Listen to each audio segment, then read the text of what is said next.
Hello and welcome back to my channel. My name is Ollie. Well, as you can see, I've got my big cozy hoodie on, I'm wrapped in a blanket and I've got a tea because it's one of them days where you just want to be cozy and relaxed. So that's the vibe. I asked it over on my Instagram for you guys to send me some questions for me to give advice to. So you did that and I've chosen some and I'm just going to sit here, sip a brew and answer some of them. Get yourself a brew, get yourself cozy and let's get on with the video. So number one is, how do you handle your emotions? My emotions are very powerful and I feel them, but I would say, first of all, acknowledge if it's rational emotion. Step back and be like, is this rational emotion or is this just my emotions wanting to come and play for a bit? Because there's a big difference, and once you start to realise the difference, you can kind of start working on them.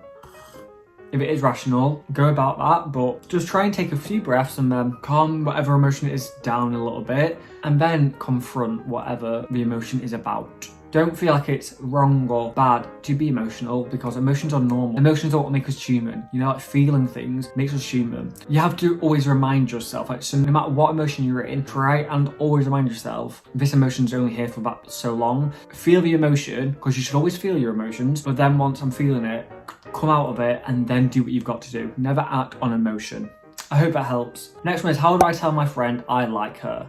When it comes to liking your friends, it's always hard because you don't want to overstep the mark, which will then ruin a friendship. But a lot of time, the best relationships start as friendships because you've already built up the friendship. So it can go one of two ways. Before you do tell her that you like her, I would maybe try and work out for yourself if she likes you back, which I'm sure you'll know. I'm sure you'll get a feeling or an inkling if she likes you back or not. If you listen to your heart properly, I'm sure it'll tell you the right thing to do. But if you don't feel like she likes you back, liking someone when it's not reciprocated, it's quite hurtful. So if you don't think she likes you back, focus on yourself, trying to move on so you can move on to the right person. But if you do think she likes you back, I'd give her a text, meet up wherever it is, sit her down and just talk to her. Just about, look, I like you. And hopefully she'll know what you mean. She won't be like, oh, I like you too, you're such a good friend. You know, hopefully she'll understand. And if she's a good enough friend, it won't ruin a friendship really. She'll just be like, oh, I'm sorry, I see you as a friend. And that's fine. And you'll be like, okay, now I know, I'll move on to someone else. It doesn't have to be the end of a friendship or a big deal. I'm sure it happens to loads of people, and trust me, if she's a good enough friend, you'll be able to stay friends after and it'll be no issue whatsoever. So good luck and I hope it goes well. So I did answer this one in my last one, but I got asked this one a lot. So I'm gonna just paraphrase one of them, and it's basically coming out advice. So, you know, whether it is to family, friends, colleagues, anything, do it when you are ready. There's no right or wrong time when you're ready. It's literally whenever you are ready. It doesn't matter whether you are 12 years old, 20 years old, 40 years old. When you're ready, you do it in your time, in your way. It does not matter about anyone else's opinion. When you're going to do it with your head held high and be as proud, and do not care what people are going to say. Do it for you, not for anyone else. Because if it's not in your terms, in your way, you might come to regret that later on, and you don't want that. You can tell your mum at first, and then when you're ready, tell your dad, and then tell your friends. It doesn't have to be all at once if that scares you. I mean, that might help. That might be easier for some people, so it's all done in one. But some people might want to do it gradually, and that is fine too. The thing is with this, where this is you in your life, in your journey, do it how you want and do it for your own happiness and nothing else, because that is all that matters.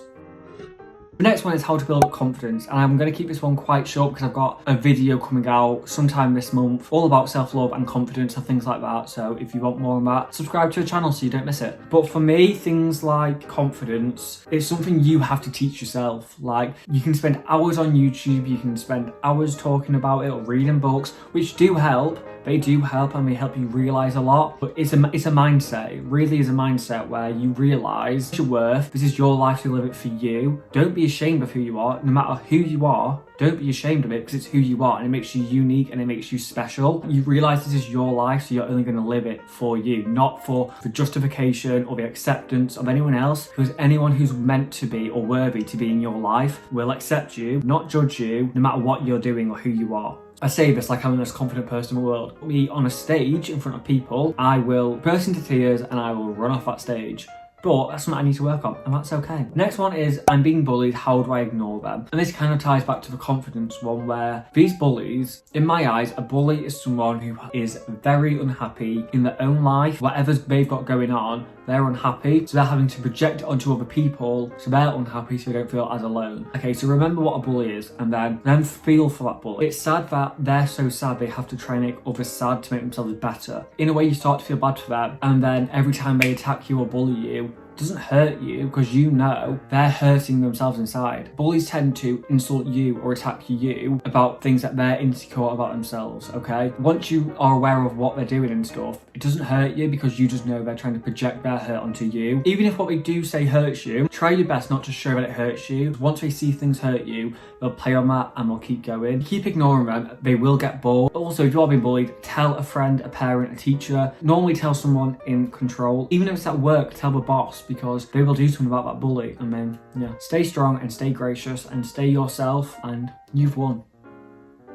Okay, so the next one is, I want to start YouTube, but I'm afraid of what people will say about me. And a few of you actually asked this, which is funny when you ask someone like me, because this was me 3 months ago, 2 months ago, how long I've been in YouTube now, exactly how I felt, so it's so funny now being asked that. However, my advice for starting anything you want to do, whether it's YouTube, write a blog, dye your hair pink, or anything, you want to do something that doesn't harm anyone else, but you're scared of what people are going to say, my opinion is just do it. Always just do what you want to do. If it's a passion of yours or an interest, like, embrace it and go for it, because this is your life. Live it for you, not for the opinion or other people are going to say or do. Because imagine if you spent your whole life worried what other people are going to say, so you don't go for anything you ever want to do. What would you have ever accomplished if you are only living for other people's opinions? The point is, people will probably always have an opinion on no matter what anyone does, but that doesn't mean it's going to be a bad opinion. Just start YouTube. Do not think about what anyone's going to say. Do not worry about what anyone's going to say. Just start it. Like, you will not regret it. So the next one, I can't help but text my ex at night. What should I do? At some point or another, we have all been up late and wanted to text our ex. That is just a given, okay? Obviously, I hope you've not done that if you're in a relationship already. But if you're single, I'm sure that happens. If they are your ex, then they're your ex. So my advice, if you can't help but literally text them, you're probably best blocking them. And people say blocking your ex is petty. I disagree. I think if you don't want something in your life or on something, or to see your stories or anything, there's nothing wrong with removing people from your life, okay? There's nothing wrong with removing toxic people from your life, and do not be told or shamed into doing so. It's not immature and it's not petty. If you don't want that person in your life, block them. But clearly you do, because you keep texting them. First of all, we need to move on from the ex, so let's start moving on. Goodbye. Because even if you block them, you can always unblock them, or there's going to Snapchat them, DM them, tweet them, email them, mail them a letter. There's other ways of communication. You're best off just moving on from them for good, which I know it can be very hard to move on from someone, but it is necessary. We don't cling on to our exes, okay, people? We move on. We shut that door so we can open up another door to a better future.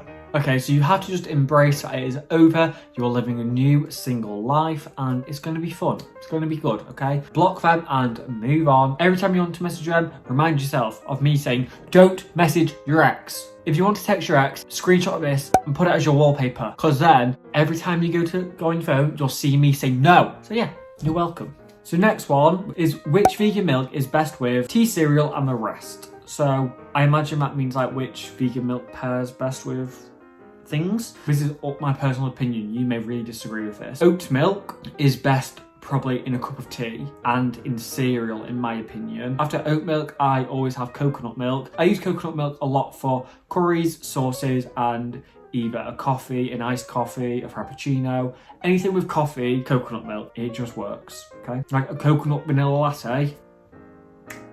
And then the other milk that I use is almond, and I will only ever have almond. Almond has a very strong flavour, which I'm not a lover of, but almond goes really well with hot chocolate. Tastes a bit like Nutella-y.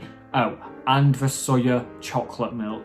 Even if you're not a vegan, actually, if you like chocolate milk, please try the Alpro soya chocolate milk. It is amazing. It comes in a pack of 3 cartons, or it comes in a big carton, and it is amazing. I can't even explain. Me and my friends are obsessed with it. It's amazing. The 3 which I tend to have in my house is oat milk, coconut milk, and soya chocolate milk, because amazing. Okay, so then time for my final words of wisdom for the video, and this one is, I can't decide on tea or coffee. Help. Well, as a big tea drinker myself, I'm gonna have to say tea. I always have tea. It is amazing, it is wonderful, it is, to me, a cup of tea is like home, it is comfort, it is happiness. Coffee I do love. I don't like instant coffee, I only like from a proper machine, so I like lattes, flat white. If I go to Starbucks, I'll always either have flat white, a hot chocolate, an iced latte, or a frappuccino. Never a cup of tea, because something about tea in a to-go cup, it just doesn't taste very nice. Tea in like a mug, like when you have a cup of tea in your favourite mug, nothing else matters in the world when that's amazing, okay? If you can't decide on tea or coffee and you wanted what I would want, I would always have a cup of tea. Always. Tea or coffee is not going anywhere anytime soon, so you probably don't have to choose. So, that's today's video. I really hope you enjoyed. I'm sorry if I didn't get to answer your advice question, but there can always be a part 3 if you guys want. Let me know. If I did answer your question, then I hope my advice was helpful. But yeah, that is today's video, and I hope you enjoyed. If you did enjoy, please give the video a big like, share the video, and subscribe to my channel, and join me next Thursday with another video. Thank you.